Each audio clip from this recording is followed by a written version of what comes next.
right, so Christianity and the rise of empire.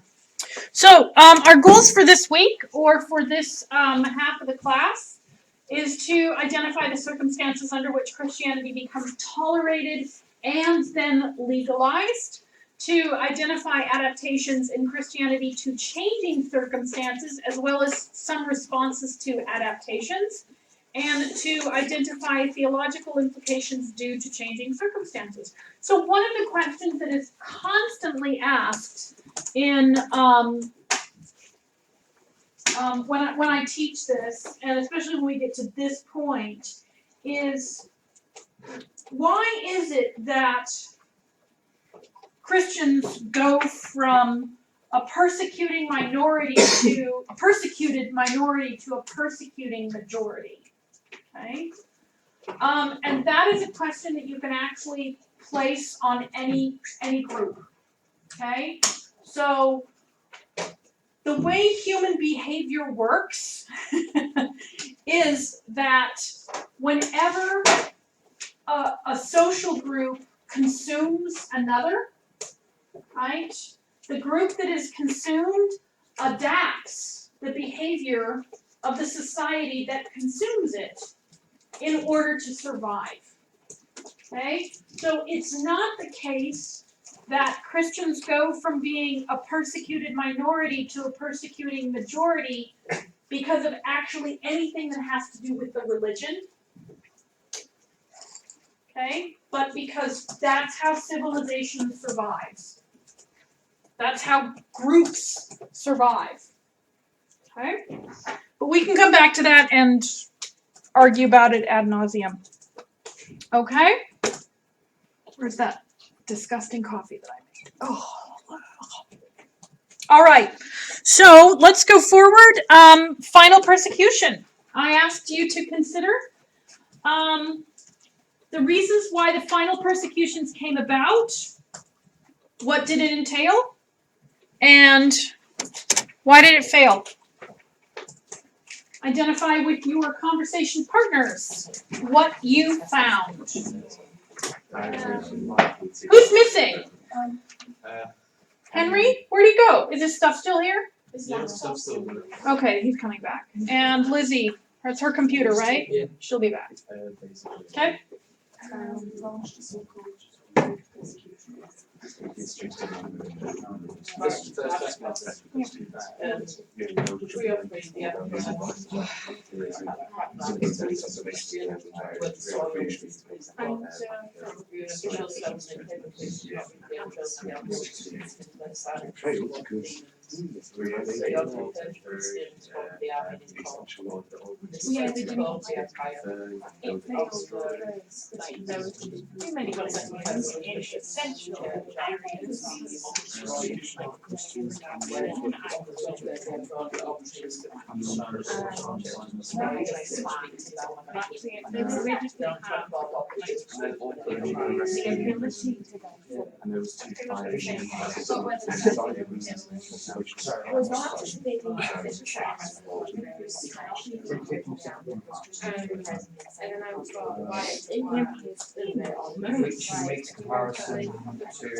have met. Yeah, so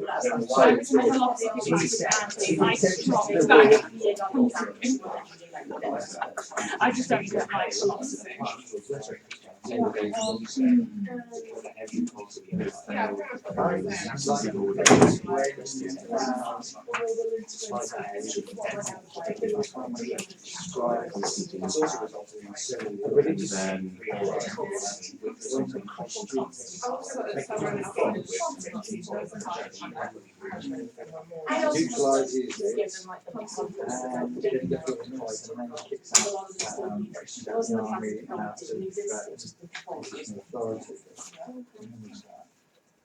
Okay.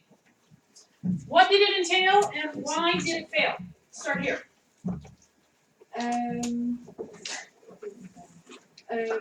Basically, the emperor only trusted the Roman religions and didn't like the idea of another religion coming in, from using power especially, and started off in his courts and army, and the Christians present there. Then this eventually spread to the empire in general. Okay. So elimination of Christians from the military, or an attempt, and Christians from the government. Yeah, and then this spread to destruction of churches and Correct. scriptures, and Yep. basically trying to get rid of any evidence of Christianity in general. Okay. And property, right? Okay. Good. She miss anything? They were tortured. Some? Yeah. Yeah. Some clergy were arrested and tortured. And we want to remember that, okay? Because the fact that you have people who are not necessarily killed here, but are physically maimed, that's going to be important in a little bit, okay? So we want to keep that in the back of our brains, all right? But it didn't work, did it? In this early 4th century, late 3rd, early 4th century purge. Why didn't it work? Because their plan to obliterate Christianity was not fully scaled to cover every part of the empire, so they couldn't that involved reported 97 Christians being killed in Palestine, but Palestine was a densely popular place with Christianity. So if only 97 was killed there, that's not completely obliterated. No, hardly, right? And Christianity at this point is less than 10% of the population, so it's not a large amount, but as Luca correctly said, it's spread out over the empire. And as you identified correctly, Christians are in the government and they're in the military. Okay? So that tells us that Christians have prominent places in the Roman Empire. Part of the reason Christians have prominent places in the Roman Empire is because they can read. And why can they read? Because they are a religion that, like Judaism, has what important thing? Scripture. And not just scripture. Sermons, hagiography. Remember that chart I gave you? Right? There's a whole literary tradition. It's not just the Bible. Okay? And it's not that everyone's walking around with their own personal library. Okay? But if, like Judaism, you have a religion that is dependent on the written word, you need to have people who read and write, which means Christians have access to opportunity that others don't. And so they're going to be seen as valuable contributors to the empire. So if you're suddenly going to, strip those people out of positions of authority, then you're going to have trouble. What are some other reasons? I heard a few here. Would you like to share? It was that Christians were in we said they were in essential zones of agriculture, which is obviously that's key to staying alive and stuff. Economically, Yeah. Right? Yeah, so it's just obviously we got that there's just too many Christians and the plan wasn't scaled, Right. and we also basically the main one was the fact that they had essential areas of the empire such as agriculture, and they also didn't have the means of mass killing over such a big space, because unlike today where you have these weapons and whatever, you don't have the means of doing that to so many people, especially when they are higher ups and so powerful in your empire because they can read and stuff. Yeah, and that's not how armies worked then anyway, right? It didn't function. Warfare looked different, right? In the past, you didn't engage in battle unless you knew exactly what the outcome was likely to be, right? Because even if you weren't killed, your chances of surviving were still small because you could get a sliver and get an infection and die, right? So, military was even more risky. Then there's another thing. What's that? Political element, is it? Political. Say more. So some of the rival generals supported Christianity, so others opposed it. So presumably they'd be in control of one part of the army, Yeah. and the other people won't be. So like, well, I'm not using my army for that. Right. So, like Constantine's father, Yeah. right, has obviously a relationship with Christianity that Galerius does not have. And what about attitude, Oh yeah. Vicky? I thought there was a change in the attitude of some pagans towards Christians. They had pagan friends and relatives Yeah. who didn't want them tortured or put to death. Right. And this just has to do with time, right? Which is why we learn history over time. Right? This will make sense to you in 20 years. Right? And if you're impatient, too bad. Right? We think differently about things over time. We understand things better over time, which is why, yes, block scheduling will be a challenge. For some disciplines more than others, including mine, right? Because we can understand things at the end of 10 weeks differently and better than at the end of 4 weeks if we're like reading, right? It takes a while. Which for people listening is not me criticizing the structure of UWTSD, for the record, having taught in block before, right? So we can think about this in our own setting, right? With particular religious groups. And you don't have to say it out loud, but you can probably think of a religious group or religious minority that the first time you encountered them you thought that's weird. Which, could include Christianity, right? But then over time it seems like less weird. And in the case of American history, this is true with Mormonism, right? Which emerges within a very, unique point of time in American history. Mormons are seen as, you gotta keep these people at arm's length, they have multiple wives, it's weird, they're heretics at best, perverts at worst, right? Right? That's how they're understood. Right? And now it's like, it's just part of the landscape. Mormon president soon, not really a big deal. 2 presidential elections ago, the idea of a Mormon president was still like, I don't know about that, right? And now people would be like, happy to trade. I don't mind saying that for the record.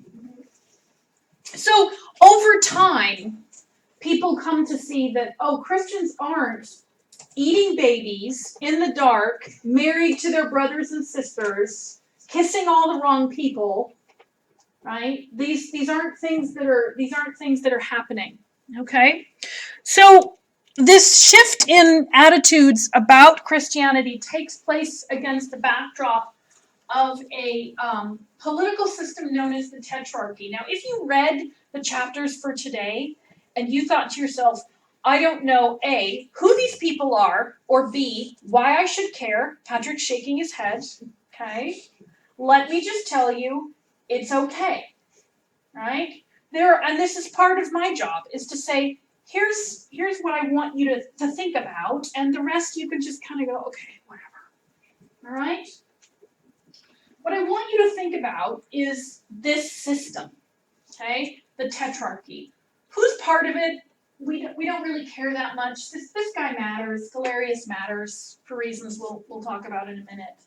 But what matters more than who these people are is the system that they're part of. Okay? And they're part of a system whereby the rule of 4 equals the rule of 1. Okay? The rule of 4 equals the rule of 1. Now, we live in a very literal time in human history where it's like, well, 4 doesn't equal 1. Okay, 4 equals 4. But there are different ways of doing math, right? You can do math theologically. You can do math philosophically, okay? Or you can do math mathematically, or maths, excuse me. Okay? So the tetrarchy operated very much like the triumvirate in the classic Roman system, where you have a Caesar, and an emperor, and each one of them represents the imperial system, but they're able to work within one location, okay? Because it's a pretty big empire, right? Not quite the British Empire, I'll give you that, but still pretty significant and culturally diverse, linguistically diverse, okay? So it's under Galerius that the final push against Christians is going to happen. And Diocletian, who really just wants to retire and grow cabbages, will agree with this last wave of persecution. But he's forced into retirement, so he gets to, grow his cruciferous vegetables. And he actually does. And Galerius, who's struck by an illness, decides that maybe, in fact, he has been wrong in thinking that the Christian needed to be, eradicated, because he's suffering, from some terrible health. So in 311, he writes in the Edict of Toleration, okay, that individuals may again be Christians and may hold their conventicles, their assembly, provided they do nothing contrary to good order. So here Galerius is saying, look, if you are a responsible Roman participant, citizen, if you don't violate the law, then you can consider yourself to be a Christian. No one's going to take that away from you or persecute you for that. Okay? So it is not Constantine who makes Christianity a legal religion, or Constantine who makes Christianity the official religion of the empire. You'll hear this for the rest of your life. You will. You will hear bad history. You will hear wrong history for the rest of your life. And you just have to decide when to just roll your eyes, in an obvious, you're wrong fashion. When to just roll them in an interior way, which makes you a superior being. Or when to be that person and say, actually, and do this. That is not accurate.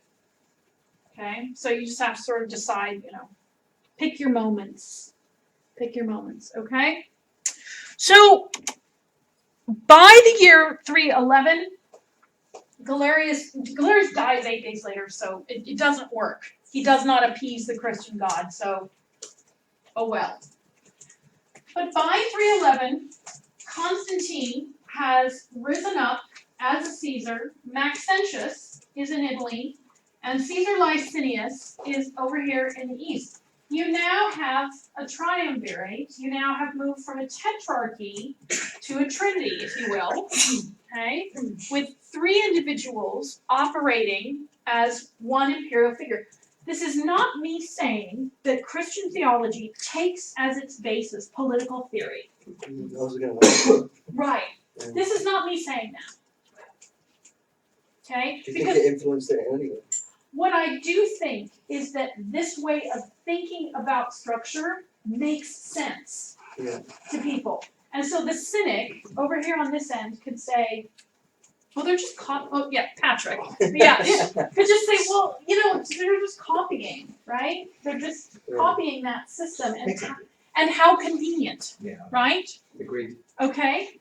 But then there are other ways of understanding it. So I'm not saying they're copying that system, and I don't actually agree with that assessment, which you are welcome to hold, okay? But what I do think is happening is that this is a way of thinking about leadership that makes sense to people, and that people are open to the idea that 3 things can equal 1, okay? And because it's at the top, right, it's explicit. it makes sense to use that way of thinking. I mean, you use the language that you know in order to make sense of things for people in the world. Okay? So, shortly thereafter, Constantine and Licinius are gonna desire to take this guy out of the picture. Okay? Constantine and Licinius are gonna desire to take this guy out of the picture. And again, I'm not worried that you know who, Maxentius, Maximian, Dia, Galerius. I mean, I'm not worried that you've got all of these names and all of their dates and all of this perfect little grid in your brain. If your brain works that way, well done. Okay? But what I'm asking you to think about is something bigger. Just we're moving, right? We're moving from shared authority to singular authority, and that's going to shape the religion that is also developing. Okay? So Constantine and Licinius go out against Maxentius, and there's a couple ways that this story is told. As you know, having read Eusebius's From the Life of Constantine, and what? You didn't like it? That was painful. It was painful? That was painful. What was painful? Sounds like the ravings of a lunatic person. Writing history. It really was painful. So like Carl Pilkington. A Worse. little bit. A little bit. Worse. Oh my goodness. Okay, so let's well, a lunatic or an idiot, right? You got your choices there, don't you? Okay, so summarize for us the story. Can you summarize for us at least one of them? Because there's a couple different accounts. Okay. Is this Eusebius? Yeah. Ultimately, this says about. Here, let's do this. Summarize for each other, because there's a lot of silence and staring. Summarize for each other in your groups the accounts. There's at least 2 different accounts. And I'm going to open one of these windows because you all look like you're dying. And if we have to be a little cold, if that will wake you up, then so be it. Eusebius and No, just Eusebius. I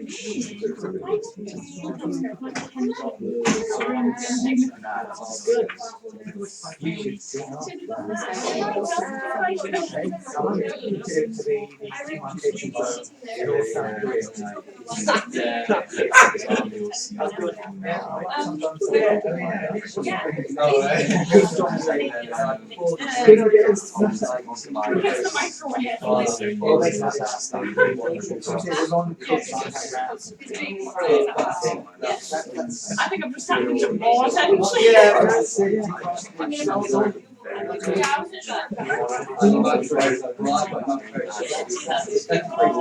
James, you want to swap with it? You want to be in the middle of it? Oh, I agree with that. Anyway. Anyway. Okay, anyone else? Oh, sorry, I'm highly intrigued by what you got, like what you wrote down. Because Sorry, is that my whole so clock, right?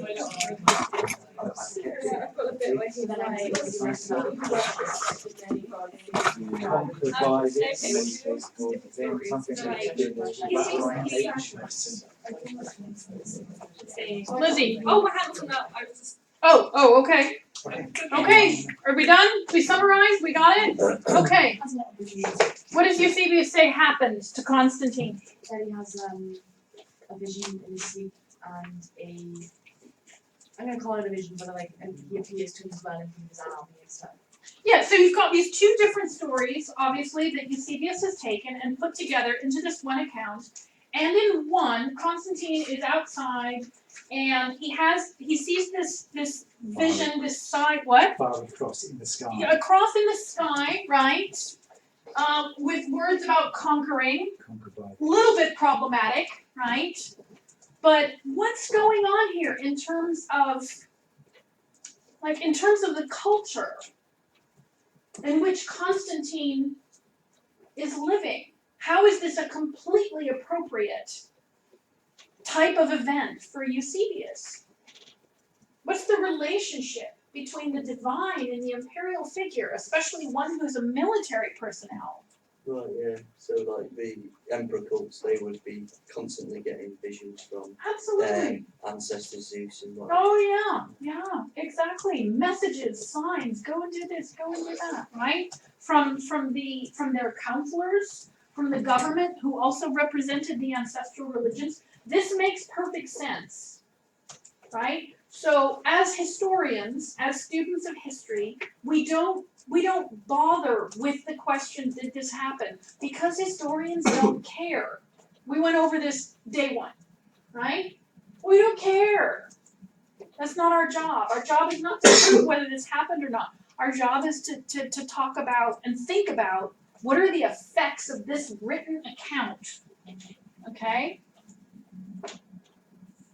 So the effect of this written account is that you have an alignment between an imperial figure, military success, and the religion of Christianity.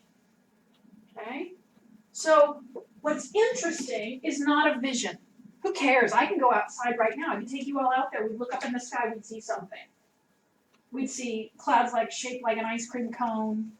We'd see, clouds shaped like the Starship Enterprise. We'd see, tree branch, lay down on the grass, look up through the tree, you'll see something, a witch's hand, right? You'll all see something. We could take our hands, press them against our eyes, and pretty soon lights will be flashing, right? As neurons and nerves and things are happening. We would see something.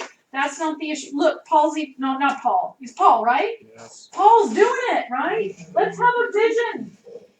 Okay? Ooh, right? We can do it. Oh, God. Okay? So, the question is not, am I having a vision? The question is, how do I interpret that vision?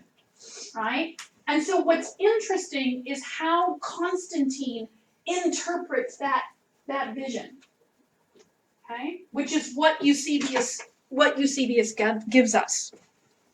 So Constantine and Licinius go out, they defeat their foe, and they affirm in the Edict of Milan that no one whatsoever should be denied the opportunity to give his or her heart to the observance of the Christian religion.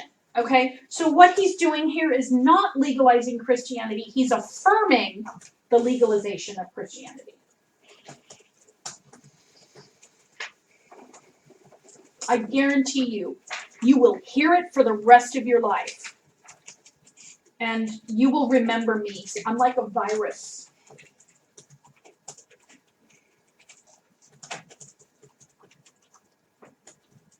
Luca's ready for it. Bring it on. You can't wait, I can tell. Boy, I just want someone to be wrong in front of me. Okay? So Constantine, of course, you have to make a big arch, right? Oh, it's my victory. Okay? Big show of, of the battle you've won. Fair enough, right? This is what imperial figures do. They enact laws, they win wars, enhance the territory, put big structure. Okay? Not usually as phallic as others, but, still gets the job done. Okay? The arch and the memory of this victory is dedicated to the unconquered sun god, the highest divinity. Okay? So here we have Constantine pictured next to that divinity. So we don't have at this point a clear, indication that Constantine is affiliated purely and perfectly with Christianity. Yes. Question? It was just a thought actually, because doing some philosophy at the moment, and Plato's sort of forms. Mhm. He does like the form of the good, Mm-hmm. but then he also does like an analogy to make it an analogy to kind of make it make sense in our world, and he calls the sun the highest form, Mm-hmm. and it's just interesting. Yes, Christianity and ancestral religions have a lot to owe to Plato, Yeah. especially with respect to the immortality of the soul. Yeah. Right? Which Christians inherit from Greek thought, not Judaism. All right. So, the love affair, the bromance between Constantine and Licinius does not last. In other words, it's hard to share, right? Sharing is hard. Thought anyone who has ever lived. Okay? And from 324 on, they were in open tension with each other. Emperor Licinius was more interested in rolling back ancestral religion, whereas Constantine, post death of his son and wife, post murder of his wife and son, is more interested in promoting Christianity. It's fair to say, it's appropriate to say that his conversion to Christianity was sincere, but it does not negate his interest in and participation in other religions. And it would have been completely appropriate and normal for Constantine to be participating in lots of religious activities. Okay? So, why does he favor Christianity?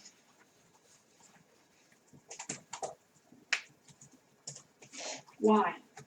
Tell each other. While I sit here. Just related to Eusebius text. Yeah. According, you can use Eusebius or Lynch. Why? Why does he favor Christianity? Well, I think Zosimus gave a better example with the idea that that it could be redeemed. Killed by his son. I think that makes more sense to like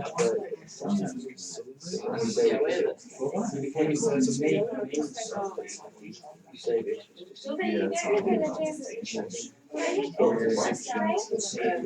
Ish. I guess my head on something very I can feel a little bit. Yeah, but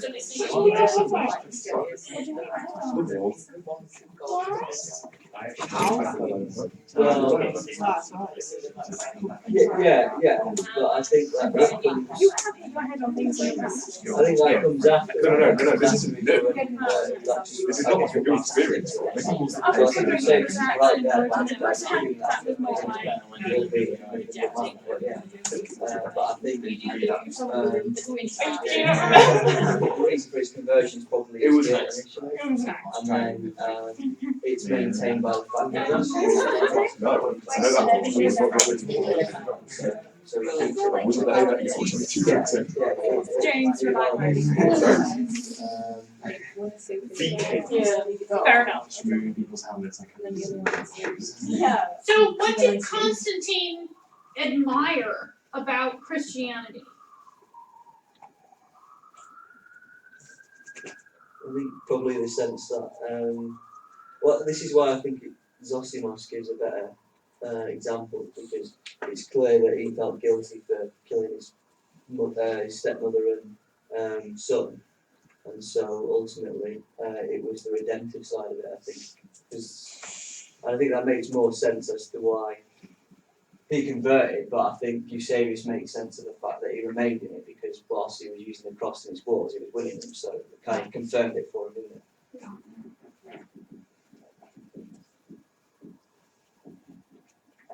Okay, so there are puritanical reasons. For example, the issue of redemption, salvation that Christianity offers. But think about the Eusebius text. What else does he explain about Constantine? His acts of philanthropy. Yeah.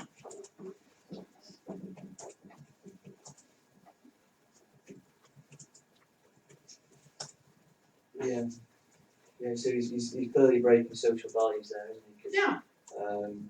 caring for the widows and what have you. Yeah. And the virgins. Yeah. Oh, yes. I found that. Sorry. I'm gonna put like. His friends marrying these virgins. So let's get a Serious. empathy. Yeah.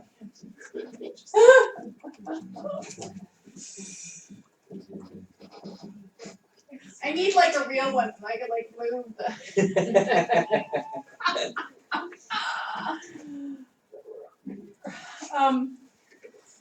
Okay, so acts of philanthropy, okay? And that can be money, care for people who wouldn't necessarily be cared for, marrying off virgins. What else though? It's interesting. He's a bit of a Robin Hood, or seen as a bit of a Robin Hood in some sectors, where he's sort of taking money from the rich and giving it to the poor, Yeah, and and in the case changing the of, statuses. yes, Yeah. exactly. He's favoring Christian communities with money. Okay, so benefits. Building works. Building program. Okay.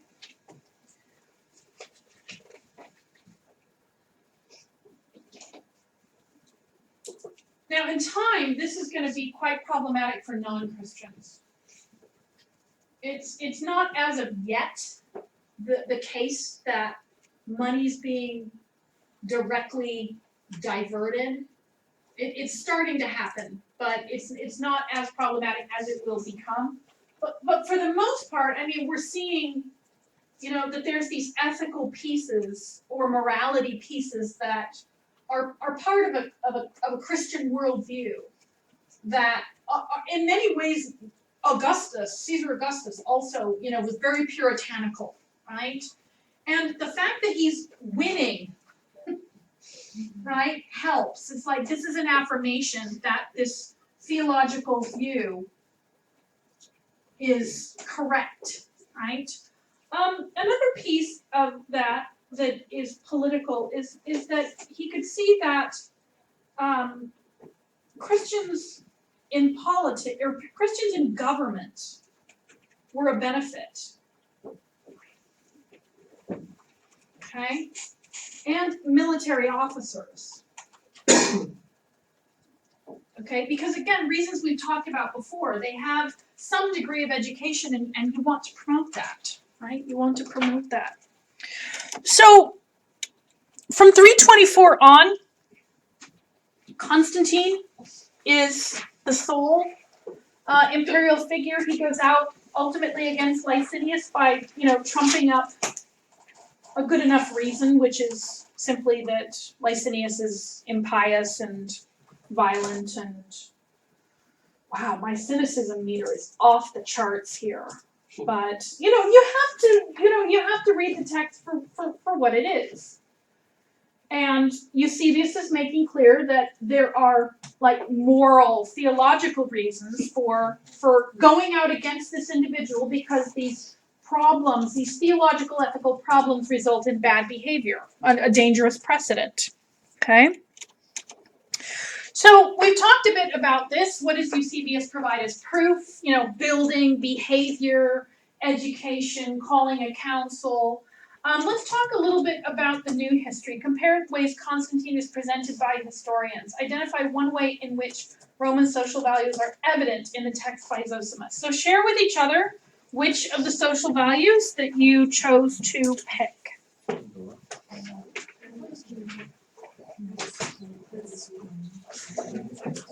And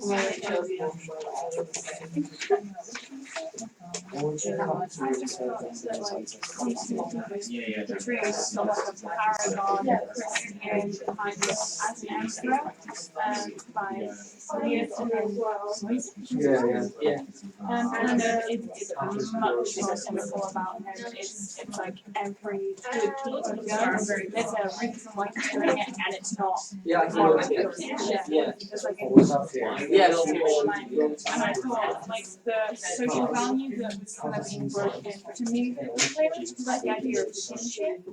Because, like, there was the kinship with, And then I got to say like that on one he's breaking away from ancestral religion, ancestral beliefs, the connection he had with the other members of society at the time.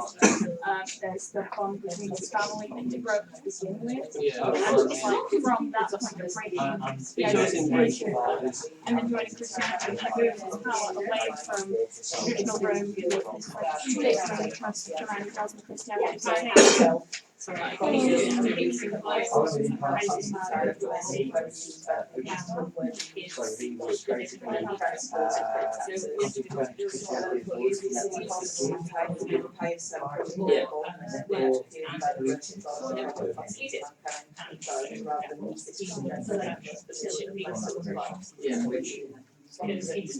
then he's been taxed Yeah, I feel that like one to Romans, that would be an incurable solution. like It's not on the I don't any of it's yes, like yeah, Yeah, it's not much bigger in North. the other guy like Yeah. right,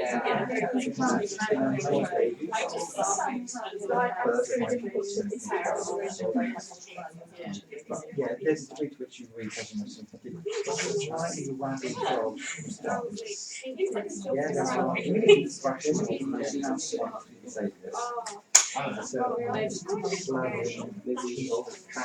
Yeah.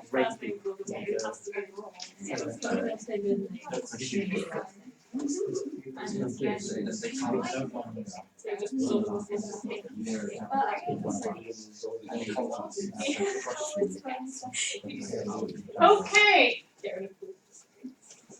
Who has not spoken in this? You haven't spoken too much. So, what is one way in which Roman social values are evident in the text by Zosimus? What do you have? we had that there's honor because he like so said as if he like wastes money on buildings and on people that aren't useful. Waste, I love that. Impose taxes on people. And we also had kinship because he says that he like he presents it like he really violently kills his son and his mother. Okay. How about this? Who has spoken the least? Jake? Not you. Done.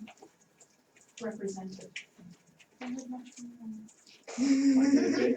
One of the three. He pulled up kinship as Yeah. well. He could have been dishonored by his family because they were still following ancestral religions, whereas he converted to Christianity. Very good. But as well as that, like, because his son was with his mom, Mm-hmm. it was like that's dishonorable to sleep with a family so and stuff. Yeah. So could have killed him. for And that it, reason. and to be clear, it's considered incest, right? So, I mean, Woody Allen doesn't consider it incest, but it was considered incest in other cultures, you know, for a step-parent and stepchild to be involved in it. Lucas looking disgusted. I know. We all cringe a little still, yeah. Good, okay? How about this, whose voice has been the most quiet?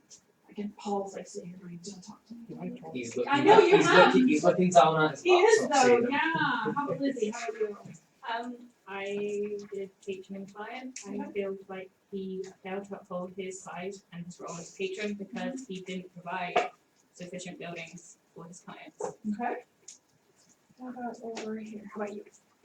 Oh no, James! I thought I got away with it. What? I thought I got away with it. Oh yeah, almost. Um, You did a really nice job of trying. I think kinship because just like the idea that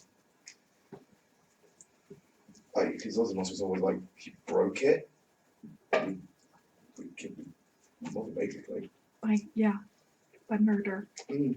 Okay, so let's take a look at how imperial Christianity is going to work with these social values. Okay? So here we have 4 ways that Christianity is going to be impacted, okay, by its alignment with the imperial figure. Military victory is going to be linked to the Christian God. This is very significant. The emperor is going to be the financial backer of the religion. Okay? There's going to be a shift in religious demographics because now that you have the top figure promoting and supporting the religion, people are naturally going to want to be part of it, which is normal in antiquity. It's completely normal. It's normal behavior, which is why when celebrities wear things, those things trend. Someone I admire believes something, wears something, eats something. I want to do it too. Okay? And then refinement of theology, okay? Which has to do with, okay, so Christianity, but which one? Right? Which kind? Which belief system? So what are the social values that each one of these represents? What about military victory linked to the Christian God? What is that about? Patron and client, purity and pollution, what's that about? Military victory, that's a success. Honor and shame. Okay? So if you are aligned with this religion that is linked with military success, you inherit some degree of honor. What about the emperor as the financial backer? Patron and client, thank you.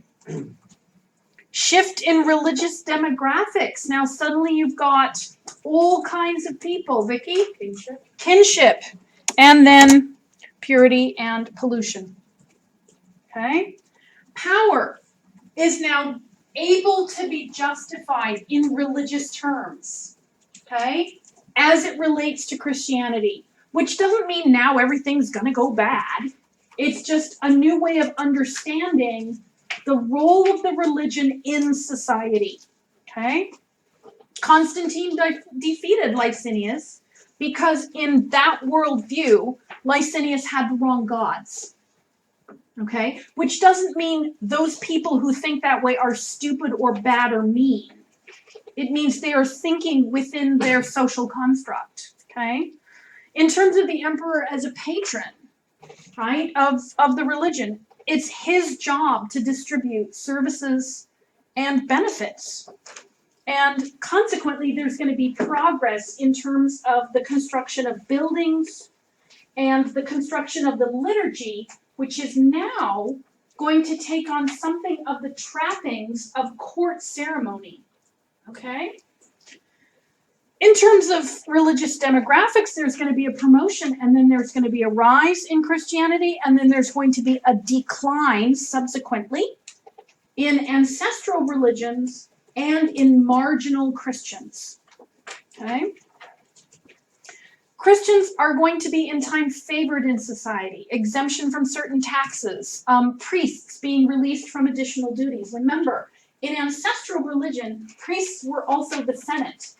Okay, so you weren't just a priest. Okay, so now priests are going to be exempt from public duty, and that will be a paid position. Okay, and in terms of purity and the refinement of theology, man, you got to root out the heretics. Okay, dig them out. So this is going to be a lot easier because Rome is going to shift. Okay, the center of the empire is going to shift. In 330, the capital of the Roman Empire will move from Rome to Constantinople, which is understood by individuals at that point as the new Rome. Now, this is a brilliant move on Constantine's part because, look, he's got a city that's basically a triangle. It's an impenetrable city. It's also a port city, so trade coming into the Roman Empire and going out to this part of the world has to pass through here. You tax them on the way in, you tax them on the way out. Okay?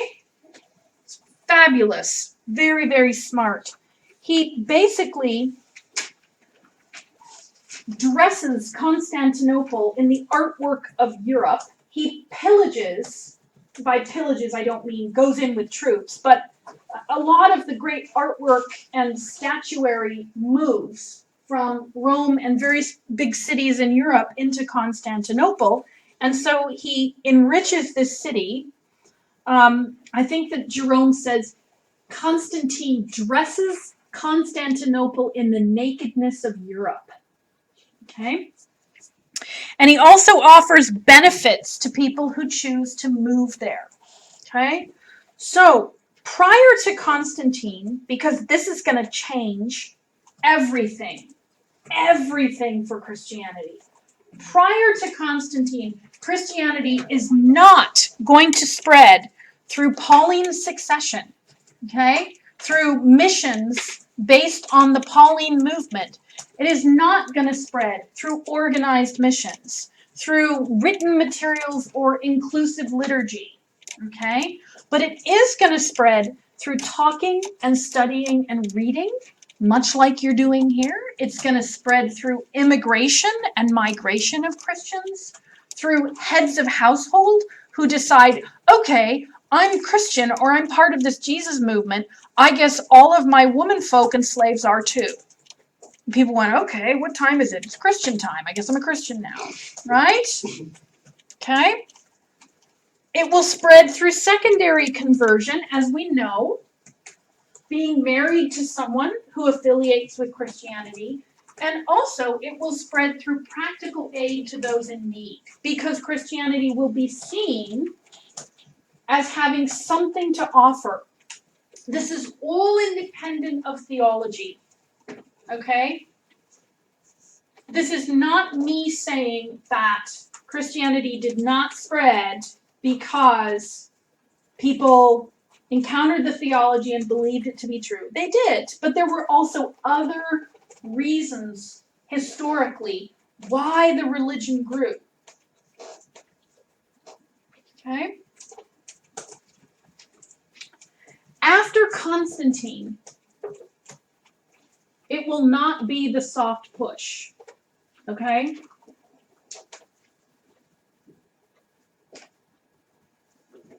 The religion itself is going to spread in a different way. And it's not going to spread through force. It's not there yet. It will, in the West, in parts of the West, spread that way. But we're not there yet. Okay? Nope. Post-Constantine, what historians call the hard push, Lynch identifies this. The spread of Christianity is going to be based on pressure. It's going to be based on prestige. Individuals with prestige will be affiliated with Christianity, and so it will benefit them. Okay? There will be convenience. It's a convenient thing to do, to convert. There will be benefits for converting. Okay? Legislation will encourage it. Closing temples is going to encourage it. If you don't have a place to worship anymore, right, it would be hard to keep that going. Banning rituals and ultimately destroying temples and idols will all contribute to the hard push. Okay? And as you move out of the early Christian period into what's called the early medieval centuries, you do find some of this, and it's hard to read. Okay? It's not yet based on force or threat of death. I mean, we saw the hard push with the destruction of the huts, right? We saw that. That's the hard push. The hard push is not yet, kill someone.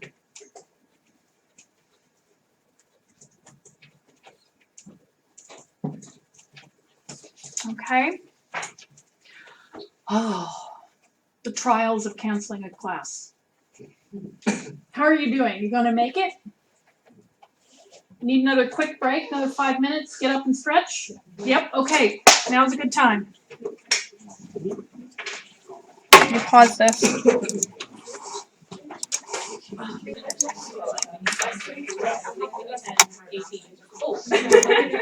part of a growing relationship we have. Yeah. You could describe it as that, or deteriorating marriage. Deteriorating marriage. The love is gone. But there's a shared memory there, right? Painful. Yeah. It's a bit War of Roses. Yeah. You know, the movie reference. Yeah. So, yeah. I know the history reference. I'll go with the I'll go with the movie. Okay, that was fun. All right. Okay, people. So let's push through. So if in a slightly inaccurate map, we can see that, I mean, how accurate can they be, right? You can see that by the end of the 2nd century, Christianity had largely spread to these areas here. It had also spread up into areas here along these coasts and up into northern Gaul, what was France at that point. But I can't really bitch about the maps unless I'm willing to do my own. So I'll just hold my tongue, having not held my tongue. Slightly more accurate, though, you can see that by the time you get to post-Constantine, that Christianity is going to spread throughout all of what we would consider the Roman Empire. It's not the case that all of the population is Christian, okay? That's not how you want to read this map, okay? But you want to read it with the understanding that it has, in many ways, permeated much of the population, even if the population doesn't understand itself as Christian. But the problem that Constantine encounters is which Christianity, okay? Because we have discovered in our reading that there are different ways of understanding who the person of Jesus is/was, okay? And that even though you are going to, in time, have a proto-Orthodox consensus that will emerge as Orthodox Catholic Christianity or Catholic Orthodox Christianity, there are different ways of reading those texts. That's why we have the study of hermeneutics, right? How are these texts being understood? How are they being read? And based on who you are, where you are from, and what level of education you may or may not have, you are going to interpret that text differently than the person sitting next to you, okay? So these different ideas about the person of Jesus were of concern for Constantine, okay? So he's going to seek to solve what is called the Christological controversy that emerges between the figures of Arius and Alexander by calling together representatives of the Christian church. Okay? So there are several marginal Christian groups that we define today as heretics. Okay? I don't like using that word. I find it problematic because it proposes that there's one group that's right and multiple groups that are wrong. Okay? Irrespective of that, there are two main views of the person of Jesus in this key Arian controversy that emerge. And I've broken this down into very simple terms, which for some of you might be ridiculously simplistic and others might be grateful. You don't have to share where you are on that. Okay? According to one view, Jesus is co-eternal with God. According to the other, the Arian view, Jesus is not co-eternal, but was the first of God's created beings. Okay? According to Alexander, one view, Jesus and God are one nature. According to Arius, Jesus is separate in nature from God. Okay? So they're both trying to secure something. They're both trying to hold something as special, sacred, set apart What is Alexander trying to protect? Orthodoxy. Ultimately, yes. But in terms of the argument here about God and Jesus, Oh, well, what is Alexander trying to protect?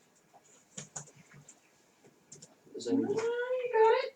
I don't know if he's like trying to protect Jesus' like divinity or something. The divine nature of Jesus. That is correct. Look at you. Look like you're afraid I'm going to beat you. Catholic upbringing. Yeah, it's not being.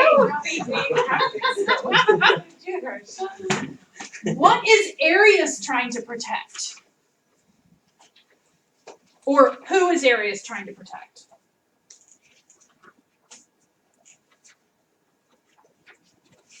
The concept of Jesus as an individual. That's close. I want to say right answer, good try. Is he trying to protect the humanity of Jesus?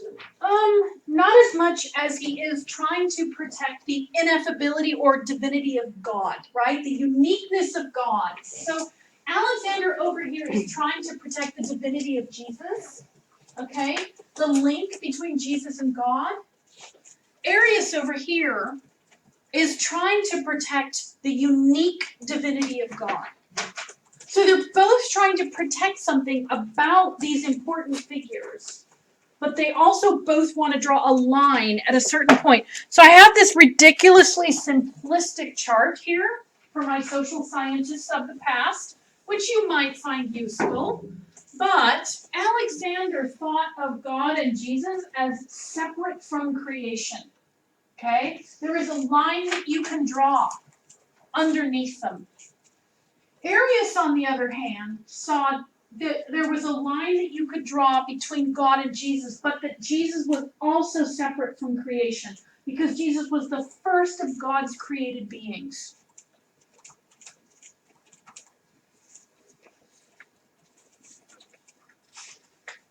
So Constantine sees that there's difficult conversations taking place. Before you have a big fancy council of Nicaea, small councils will take place, small conversations. Okay? Constantine wants this settled because even though this side is going to win, if we have to put it in those terms, even though this side is going to prevail, so Orthodox, Catholic, and Protestant Christians share this theological argument, even if they don't know it. Okay? This understanding of Jesus made perfect sense to plenty of people in late antiquity. Okay? Because it shared with ancestral religions this notion that a human being could, through righteous behavior, attain divine status. That's what imperial worship was about. Okay? That's what much of the mythology, and by that I mean sacred stories, suggest, right?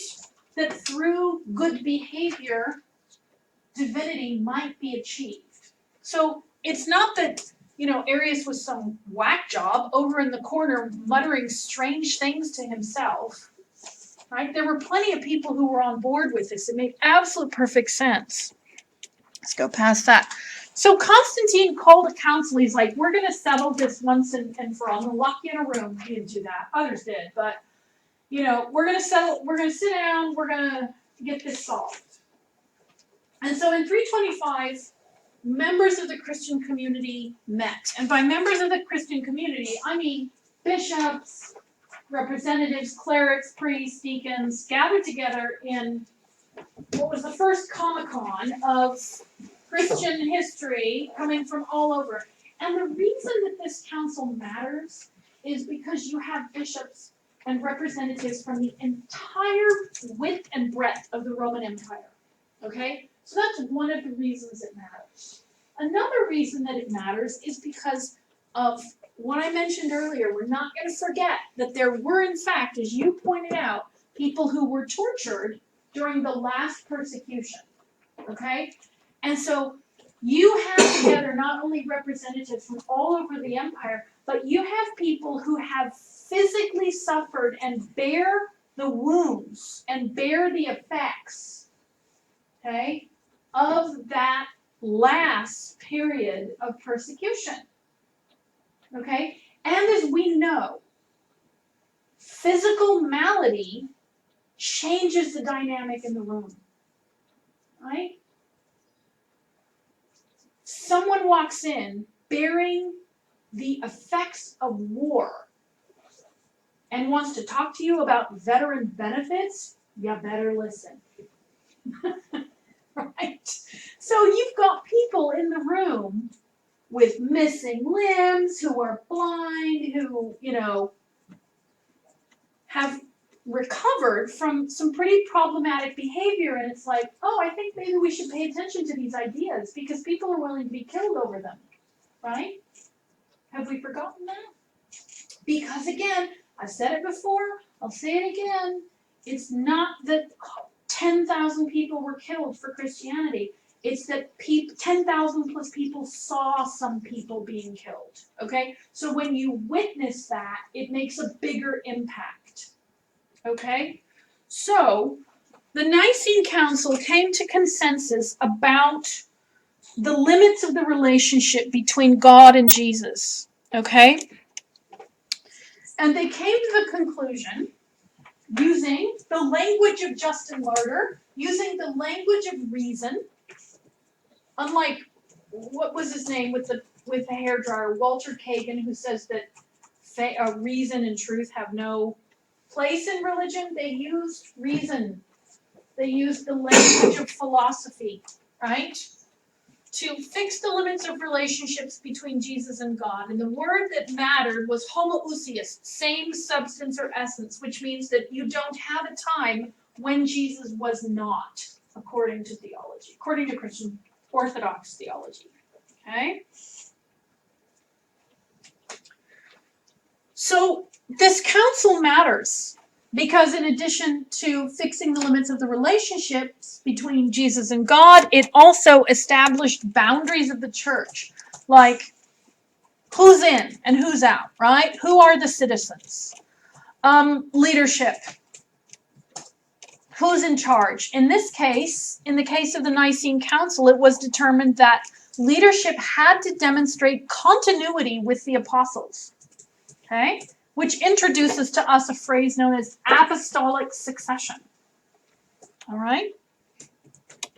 It established boundaries like process. How are things done? And what was determined was how things were done was in conversation. I need to be very clear on this because you'll hear it for the rest of your life and know it's wrong. These things weren't resolved by vote. People didn't go, I agree with Arius, I agree with Alexander. They were determined by consensus, right?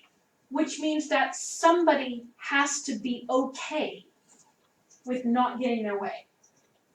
That's what consensus is, right? You engage in a conversation, somebody, let's say we're the Nicenes, we're gathered together, and you, and you are Arian.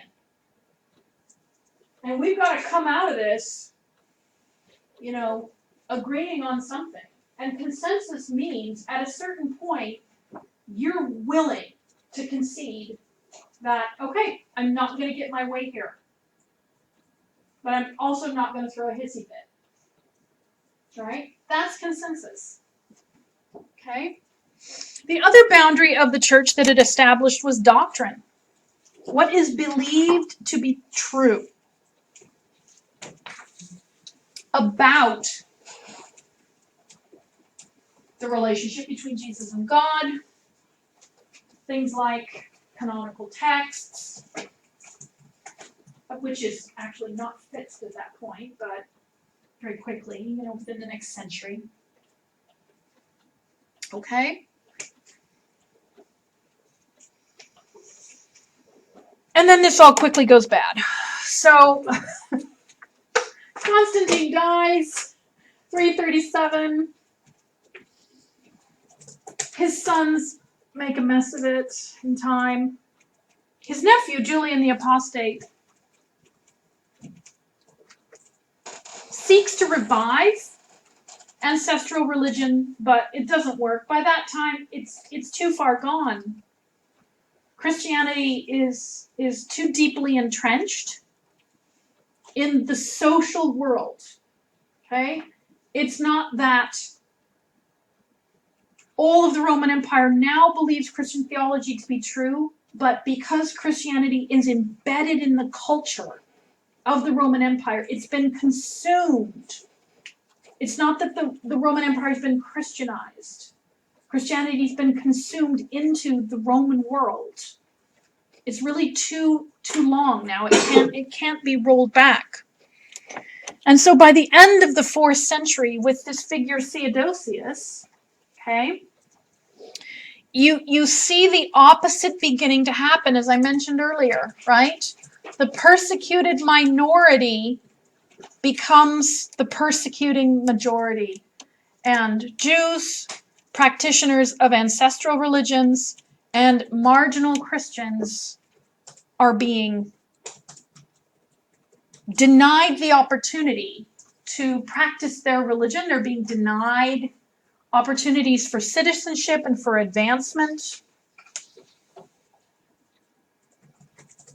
And in time, as we'll see, legally they will lose out. So in 381, Christianity will be made. Let's see. Oh. Worst font ever, huh? Did I just blow it on the color scheme here? Thought I was being fancy. What a mistake. Who would like to read this? It's an important passage. James, will you read that for us? It is our will that all the peoples who are ruled by the administration of our clemency should practice the religion which the divine Peter the Apostle is said to have given to the Romans, and which it is evident that the Pope Damascus and Peter, Bishop of Alexandria, a man of apostolic sanctity, followed. That is that we should believe in one deity of Father, Son, and Holy Spirit with equal majesty, and in the Holy Trinity according to the apostolic teaching and the authority of the gospel. We command that these persons who follow this rule shall embrace the name of the Catholic Christians. The rest, however, whom we judge demented and insane, shall sustain the infanity of heretical dogmas. Their meeting places shall not receive the name of churches, and they shall be smitten first by divine vengeance, and secondly by the retribution of our own initiative. Oh, well done. I'm fearful. You're writing an email about me? Yeah, just the one. Oh, perfect. Yeah. So what do we notice about this passage? Very vitriolic. It is very vitriolic. What are the implications of not being Christian?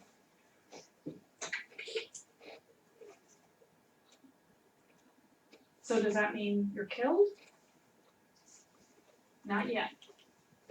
But you are what?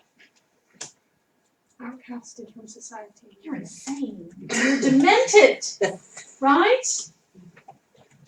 And what can we do with the insane and demented? Anything we want. Right? So the degree to which this is put into practice is negligible. But we do have historical accounts of some groups of Christians, not groups of Christians, well, yeah, actually, some considered heretical Christians being, burnt in their churches, right? Of Jews slowly losing civil rights, right? Legal rights. So we do have evidence that, that in time things are going to turn quite poorly. Now, Theodosius is also going to run into trouble with a bishop. Not just with non-Christians, but also with a bishop. Let's see if I can play this here. We have to listen carefully now. Emperor Theodosius was one of the earliest Christian emperors. St. Ambrose was a bishop of Milan during his reign. Trouble started in 390 in the great city of Thessalonica. There was a very popular charioteer who, on charges of homosexual assault, was arrested. The crowds, however, weren't fans of this and demanded that he be released from prison. The authorities flatly refused this request. The people revolted and freed the charioteer and killed a fair number of Roman authorities. News reached Emperor Theodosius, and, not being a fan of people revolting, ordered troops in to take care of the rabble. The troops, however, were a bit too good at their job.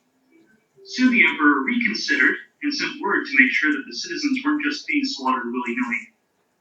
But by the time the letter arrived, around 7,000 civilians had been massacred. Ambrose heard of this atrocity and decided to do something. This would prove to be a landmark point in the interaction of church and state. Ambrose would not allow Theodosius to celebrate Mass, telling him that he could not remain silent and was bound to chastise him. For 8 months, Theodosius wept and moaned.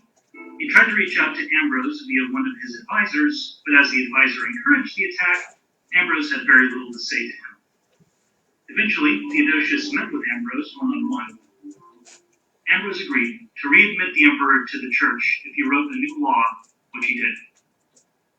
The law that 30 days shall elapse between sentence and execution was put into effect. The religion, persecuted by previous emperors, was now beginning to influence the state. So let's go past the passage of that.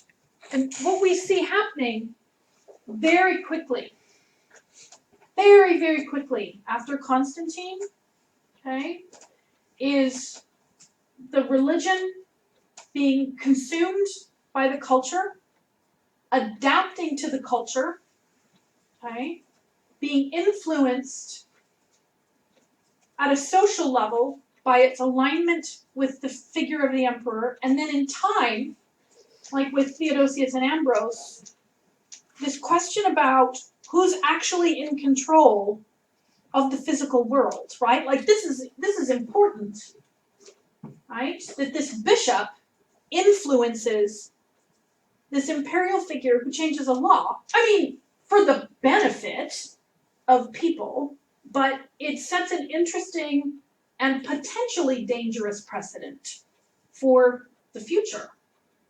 Okay? With Ambrose saying, all right, look, the emperor is within the church, not above it. Okay? So, for those of you who go on to study the history of the relations between church and state in the medieval West, if you are a medieval studies or history student, you will see that this relationship between the two in the West is going to be really tense, interesting, problematic at best. In the East, it'll look a little bit different. And the last thing we're going to do here, okay, we're doing so good. We're going to make it. The last thing we're going to do here is look at patterns of governance that emerge. Okay, now, we have, as we know, at the bottom, as always, teachers. Above teachers, deacons, priests and prophets, and local bishops. All right? With the alignment of Christianity with Roman political society, you're going to see a greater concentration on these structures. Above local bishops will be bishops in council, okay? So that might mean that, let's say this group right here of 4 people represents bishops in Antioch, okay? And you discover through conversation that there are some questions within your various communities about the treatment of widows. And so you decide that you're going to come together and you're going to engage in conversation about what is happening at a local level. Now, you may decide something about that, right? That doesn't impact that group of bishops over there in Rome, okay? Because for the most part, local questions and issues were left to local bishops, all right? But if bishops got together across, so in ecumenical sense, right, then that might change things. Apostolic bishops, on the other hand, had the potential to influence the religion across geographic the realm. Okay? So if you are all having an issue with something, and you are having an issue over here in, where did I say you are, Rome, and over here in Alexandria, you're also having concerns, but you here in Jerusalem, you're not having any issues with that at all, and frankly, you wonder why it's even a conversation, but nevertheless, you recognize that, well, several people are, having this conversation. Maybe we should get together in council, right? And so the heads of Rome, Constantinople, Alexandria, Antioch, and Jerusalem would meet to hold an ecumenical council that would address these issues. Now, for Eastern Christianity, this is where the pyramid stops. Okay? And the only person above the apostolic bishop would be the emperor. Okay? For Western Christianity, the Bishop of Rome is seen as having higher authority than the apostolic bishops. And this will, yes, be a problem in time. But that's not our problem to solve. So, in general terms, I asked you to identify reasons why the Bishop of Rome became a person of prominence. Raise your hand if you got the answer. James. Because there seem to be direct successors to the apostles of Peter and Paul. They were seen to be direct successors to the apostles Peter and Paul. Other reasons. Ham. Yes. Mother of all churches in the West. It's the mother of all churches in the West. It's one of the earliest churches in the West.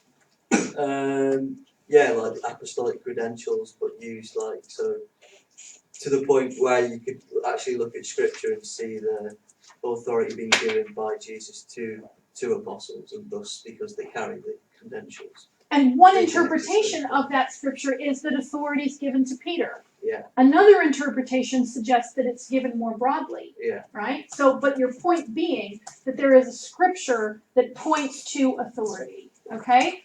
So, Old Church, Peter and Paul, where were Peter and Paul probably killed? Rome. Where are their bodies probably located? Rome. Okay, so you have not only apostolic foundation, you have apostolic martyrdom, and you have apostolic relics. Okay? The fact that Rome is an ancient church is important. The fact that you have these scriptural passages that seem to point in one interpretation, in one hermeneutic, towards authority given to Peter. Okay? Anything else? Historically, politically, geographically, Rome was so Yes, Rome matters, right? And so despite the fact that Constantine will shift the imperial city from Rome to Constantinople, that doesn't matter for Rome. Rome's like, we're still here, we're still Rome, we're still 1,000 years older than your little port city, right? So for Rome, this is still an issue. Good. At the top of this pyramid, you have the emperor, who the East will be very happy to have at the top because they know that it's a figurehead. In the West, it's going to be a harder nut to crack. Okay? But again, it's not our conversation to have. You have to take more classes from me. But the main takeaway from this is that according to the Christian tradition, whether it's Eastern Christian tradition or Western Christian tradition, Christians believe that the imperial figure has a role to play. And this too is embedded in Scripture, where you have Caesar Augustus shifting a population for a census, right? Because the authors of that account have to get that family to Bethlehem. And they can't just be there on a whim, right? The world has to move them there. So, let's go past this. Our goals for this week were to identify circumstances under which Christianity becomes tolerated and legal. Did we do that? We did. There was an increased Christian population. There was generally a rise in monotheism. Christians were in military. They were in the government. They were in everybody's families. There was a failure of the final persecution, and there was imperial favor. These are all ways in which Christianity became tolerated and legal. We discussed them all. As well, our other goals were to identify adaptations in Christianity. We did this through looking at the liturgy, architecture, privileges for clergy that emerge. We didn't talk about canon law. That's okay. We can't do everything. And then I wanted us to identify theological implications. We talked briefly about the refinement of theology through counsel and conversation. Whew. We did a lot and talked about liturgy. If only we could have had 4 hours for this, it would have been bliss. Questions that you have for me at this point? Let me turn at least one light on.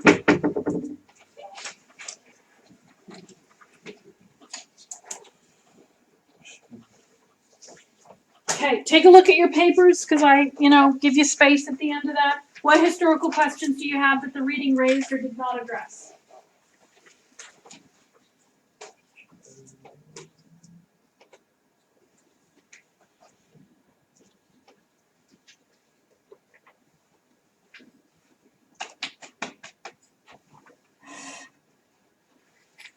My only question, I just because I got confused with, I think it was it's like Eusebius? Yes. Yeah. Yes. He said there was one emperor who had stuck by one god and he hadn't met a bad fate. Who was that he was talking about? He was talking about his father, but I think he was wrong. Talking about Constantius. I was gonna say because I'm pretty sure most emperors died in a bad fate. I don't know how his father died. Constantine's father. I don't know how Constantine's father died. It just seemed I like could make something up if you'd like. it just seemed like a bold claim. It didn't specify a name, and I was like, Well, it's also important to remember that that there was monotheistic paganism, right? I mean, monotheism had been on the rise for several centuries by the time you get to Constantine, and in fact, when I teach ancestral religion, many of my students are surprised to discover texts that support clear alignment with one deity, even though other deities are acknowledged, right? Monotheism doesn't mean you're denying the existence of other gods, because in one of the Pauline letters, although it's Deutero-Pauline, there's an acknowledgement of other forces and powers, right? But that doesn't mean any affiliation is given to that. Yeah. So I think he's talking about Constantine's father there. Yeah, because I was just confused because there are a few emperors that hadn't died of bad fates, which Yeah. technically could be argued as Yeah. monotheistic, even though they were pagan. Or it could be not necessarily argued as monotheistic, but at least pagan religion that wasn't problematic. So I was thinking, like, Which would be hard for a Christian at that time to admit. Yeah. Good. Other questions? Yeah, I didn't put any down, but I thought I'd like one of them. So we've seen obviously like some kind of thing from scripture that points to at least the first among equals for the Bishop of Rome. But the first kind of non-Christian text that the text gives is about 161 AD, where that is sent. Is there anything earlier than that that would suggest this idea that there was this consensus of Christians that saw them as the kind of apostolic successors? That saw the Church of Rome as the apostolic successors. So there aren't texts that say Rome is the apostolic successor, but in addition to the social factors of Roman Church, the John passage, where Jesus says to Peter, "Do you love me?" And Peter says, "I do." And he says, "Feed my sheep." "Do you love me?" "Feed my sheep." "Do you love me?" "I said I love you." "Feed my sheep," right? So there's that, and then there's also the Matthew passage where the keys to the kingdom, right? In addition to that, there is the situation which we read about with Marcion, okay? And what happens is, as you know, Marcion sets up a church in Rome and then is pretty quickly after kicked out. And he's one of the, people aren't kicked out of Christianity, right? And so Marcion is unique in that way, right? It's acknowledged that there are Christians who are, quote, heretics, but kicking someone out just doesn't happen, right? And so seeing that Rome is a city of orthodoxy is very early. You also have, there was another example.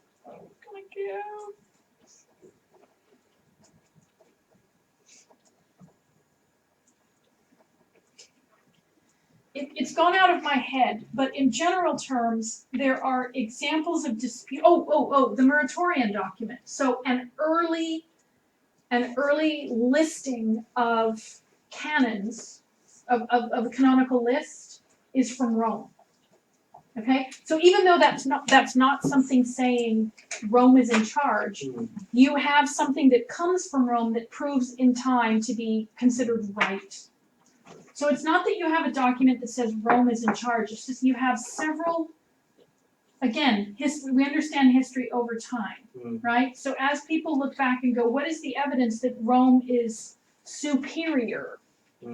You have these things happening that people interpret as Rome being in charge. And then later they become more explicit, where you have Leo the Third saying, "I've inherited the seat of Peter." Leo the First, yeah. And you have emperors saying, and the Bishop of Rome. You have, I think it's one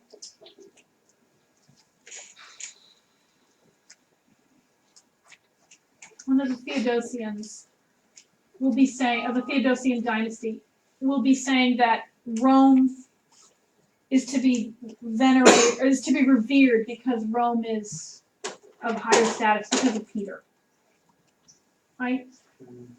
And then you have a whole series of documents that are actually forged that come along that say Constantine gave the papal states to Rome. Okay, so then history is done backwards, right?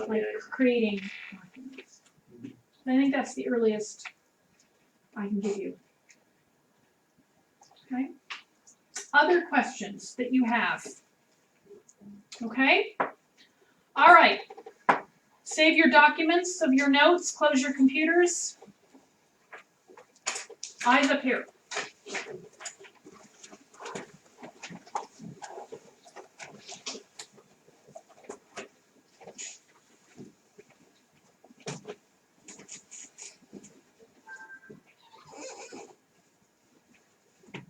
Okay, so let's talk about our last few classes. So we've got 3 weeks of Easter break, and then I cannot believe the system. I cannot believe it. Then you have 3 weeks, and then you come back for 2. Whose idea was this? Oh, I should turn off the